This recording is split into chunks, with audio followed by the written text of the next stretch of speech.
नमस्कार, जय जिनेन्द्र, सुप्रभातम। मैं डॉक्टर आशीष कुमार जैन, शिक्षाचार्य।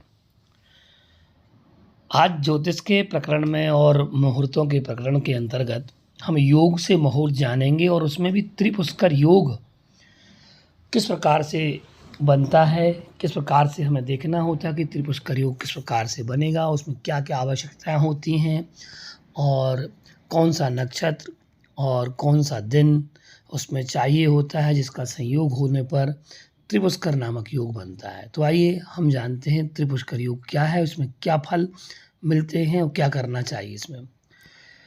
कृत पुनो फा विशाखो शा पूर्वा भद्रे शनिर विभौमे भद्रा संग को त्रिपुष्करा। पुनः इस सूत्र को देखें। कृत पुनो फा विशाखो शा पूर्वा भद्रे शनिर्विभौ में रवि विभौ में भद्रा संग को त्रिपुष्करा। ये सूत्र है और इस सूत्र के माध्यम से हम देखते हैं कि त्रिपुष्कर योग किस प्रकार से बनता है। त्रिपुष्कर योग में क्या क्या कर सकते हैं, क्या शुभ है क्या अशुभ है, तो आप लोग वीडियो के अंत तक बने रहें। तो कृत पुनोफा विशाखा, देखिए कृतिका, पुनर्वसु, उत्तरा फाल्गुनी, विशाखा, उत्तराषाढ़, पूर्वा भाद्रपद नक्षत्र हो तथा शनि रवि और भौमे, शनि रवि और भौम अर्थात मंगलवार को, भद्रा संज्ञ को अर्थात भद्रा संज्ञक तिथियों में संयोग हो तो त्रिपुष्कर नामक योग बनता है।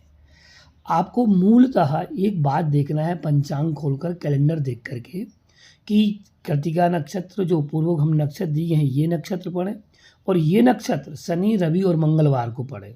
तो आपको मुख्य रूप से शनि रवि मंगल को देखना है। और भद्रा संज्ञक तिथियाँ कौन कौन सी हैं? 2, 7 और 12।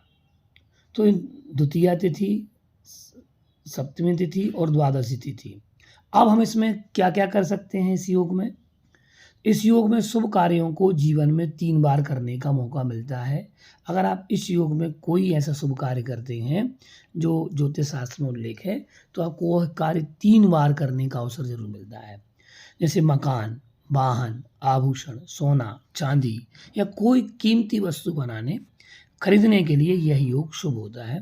तो त्रिपुष्कर योग 3 बार आपको उसका पुण्य मिलता है, अवसर मिलता है, इसलिए इसे त्रिपुष्कर योग कहा जाता है। तो इस योग में आप मकान खरीदें, वाहन खरीदें, आभूषण खरीदें, सोना चांदी सब कुछ खरीदें तो आपको यह 3 बार अवसर मिलेंगे।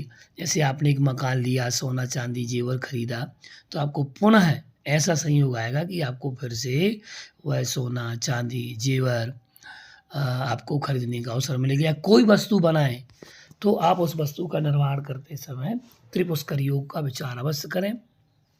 अब इसमें क्या ना करें, तो किसी कीमती वस्तु का खोना इस दौरान बहुत अशुभ माना जाता है। अगर त्रिपुष्कर योग में कोई वस्तु गुमती है, खो जाती है तो बहुत अशुभ माना जाता है। साथ में हम अगर देखें रविवार और मंगलवार, संक्रांति का दिन, वृद्धि योग हो, द्विपुष्कर योग हो, त्रिपुष्कर योग हो, हस्त नक्षत्र में लिया गया ऋण कभी नहीं चुकाया जाता है। अगर ये संयोग पड़े तो आप लोग विशेष ध्यान रखें, किसी से भी अगर आप ना उधारी मांगें हस्त नक्षत्र में, ना आप उधारी दें, क्योंकि इन योगों में दिया गया धन या लिया गया धन, ये ध्यान रखिएगा, आप ना चुका पाएंगे और ना अगला व्यक्ति जो है, जो देने वाला है, उसका पैसा कभी लौटेगा। तो लेने और देने की बात अगर त्रिपुष्कर योग में, द्विपुष्कर योग में होती है तो ये ध्यान रखिएगा कि वह पैसा लौटने वाला नहीं है।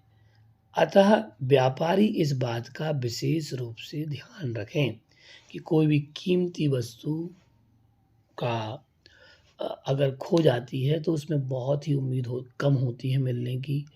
और रविवार, मंगलवार, संक्रांति का दिन, वृद्धि योग पड़ रहा हो, द्विपुष्कर योग पड़ रहा हो, त्रिपुष्कर योग पड़ रहा हो, हस्त नक्षत्र का विशेष ध्यान रखें।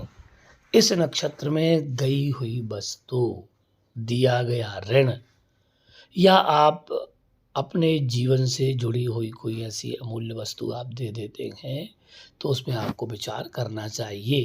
तो इस प्रकार से हमने यहाँ पर त्रिपुष्कर योग के बारे में जाना है और आपको वीडियो अच्छा लगा होगा और आपको ज्ञानवर्धक रहा होगा तो आप इस वीडियो को शेयर करें, चैनल को आप सब्सक्राइब करें और लोगों तक शेयर करें और ज्योतिष के ज्ञान में वृद्धि अवश्य करें। नमस्कार।